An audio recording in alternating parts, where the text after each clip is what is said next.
Hello, this is Cyberscribe. Today I'm going to cover magic mirrors. Since I built one a while back, I'm going to show it to you and explain to you how one of these are used and how to build one for yourself. This is the one I built right here. I'll turn around. As you can see, it's got properties of a magic mirror. You call entities into it. Some will look like that. Others will have another form, depending on the entity that you're calling to it. And I'll even tell you how evocation actually works. But this is a magic mirror. It's called a dark mirror or a black mirror. The reason is that it starts out with the nice silver aluminum backing glass that you normally see a normal mirror, but you paint it black with flat black, and you spray it with flat type of sealant, a polyurethane sealant. So it's completely black, and it's reflective because it actually has the mirror still behind it, behind all this, and it still has properties of reflecting. What I'm going to show you now is how to make one of these. When you use this in evocation, which this is the secret of evocation, when you see the books and everything, and you see tells you to draw a magic circle, put all these symbols around it, and do all that, then you draw the triangle in front of the magic circle for the summoning triangle, for bringing something ethic or ethanol and otherworldly dimension into a three-dimensional form. You notice that those triangles have a circle in it, and that circle is this. It's a magic mirror. You put a magic mirror in the triangle, and this is what they will be summoned to. You don't want to bring an entity into real existence three-dimensionally. For one, it's dangerous, and two, they're pissed off if you do that, if you try to bring them into physical shape, and they'll have a tendency not to stay in the triangle. But if you get them into the magic mirror, they have a tendency to want to stay there because it's as like a window. It's just like a window. They're able to peer out at you, and you can peer back at them, and nobody gets harmed. Nobody bothers nobody. And they're more likely to talk to you looking through a window or a magic mirror at you than you summon them into force. They'll have a tendency to want to have mischief and do bad things. It's a bad thing to try to summon one into three dimensions, but it's a good thing if you bring them through the window into the three-dimension square or triangle, that is. And then you stay in the magic circle just for extra protection to guard yourself from this thing reaching out. They can do that. They will reach out of this thing. And you don't want them to do that either. And if they do, that's why you have the magic sword. That's why you have the wand. It keeps them in check. And you want to keep them in check. You don't want them to be, you want to make sure that you're courteous to them, but stern. That's the secret of using an evocation setup with magic circle, triangle, and magic mirror. And you want a magic mirror like this that bends back and forth for the reason of when you set it into the triangle, and if the triangle is only 3 feet away, you want to be able to tilt this so it tilts towards you so you can see directly into the mirror. And that's why this is a true magic mirror, because it's got all that features to it. And it has one other thing. A true magic mirror has coatings on the back side of the mirror. Before you even, you can probably go ahead. I didn't. I went ahead and put all of the elements for a solid fluid condenser on the back of this, which is out of Initiation to the Hermetics by Franz Bardon. And the ingredients for that is sand, fine sand, 1 part sand, 1 part lead, tin, iron, gold, copper, brass, silver, arrow, arrow resin, and aloe, actually it's aloe resin, and 3 parts animal charcoal, which is all you do is take an animal bone and burn it to a charcoal. It can be cow bone, it can be sheep bone, it can be whatever you ate for dinner, as long as you have the bone. Or take the bone, if you cut the meat off, make it from a fresh bone before you cooked it. That's probably the best thing to do. And 3 parts mineral coal. You grind this all up until you have about, I'd say about a little pile, about like that, about so big around, just a pile of it that you can spread. You mix it with a rosin, which that's what the aloe resin is. You mix it with that, and you melt it down onto the back of the mirror so it sticks onto the back here, and it becomes a surface.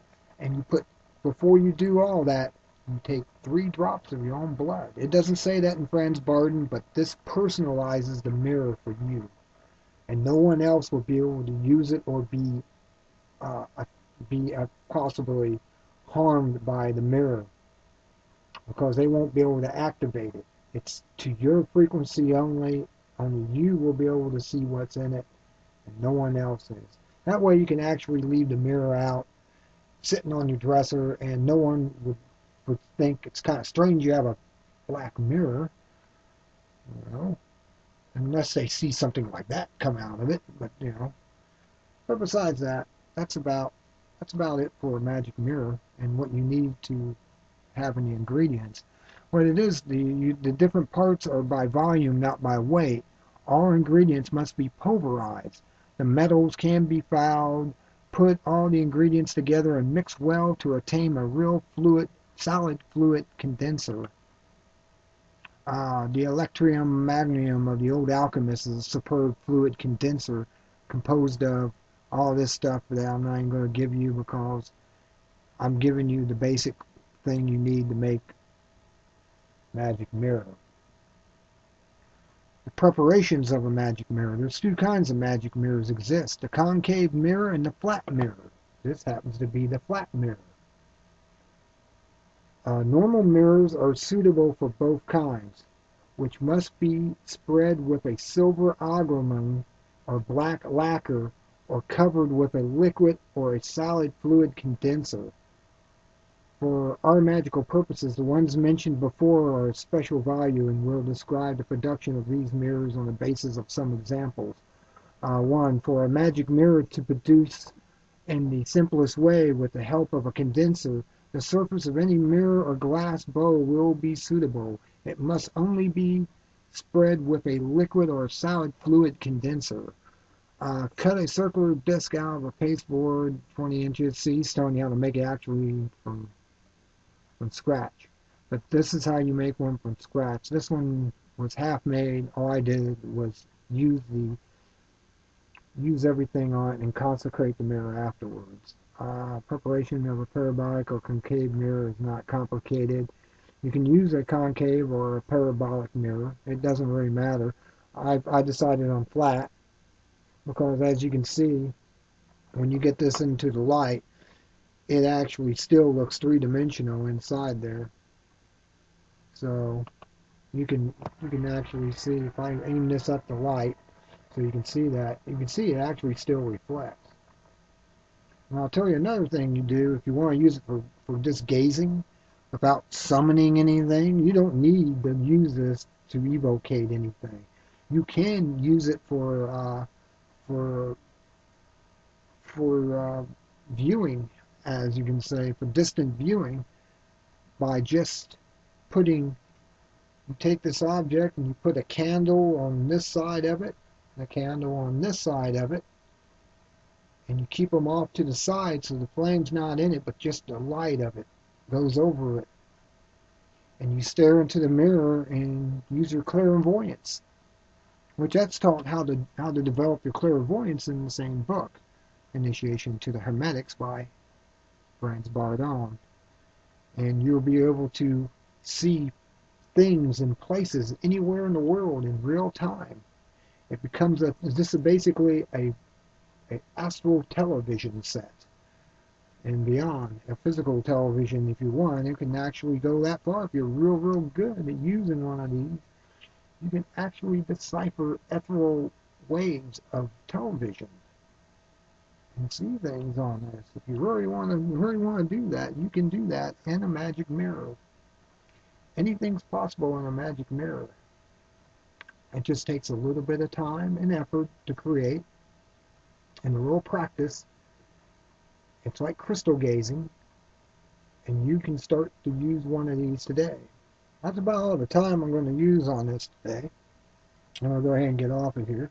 Well, I did want to show you another magical object that I actually own. I've shown you wands, and I've shown you the Magick Mirror. I have other things I'll show you, small summoning constructions. Not really summoning, but magic constructions, I would call them. You can put things on there, charge them, projections for wishes. I want to call them wishes. Stuff like that. I'll bring them out. But for today, this is the only thing I'm bringing out for you is the Magick Mirror. So until next time, this is the Cyber Scribe. Be good at it, and read Franz Bardon's Initiation into the Hermetics. It has all the instructions for creating all magical items that anyone is interested in can produce and use safely without worrying about possession or other problems that comes from people who get into this without any background and decide to dabble. You don't want to dabble in magic. You want to know what you're doing.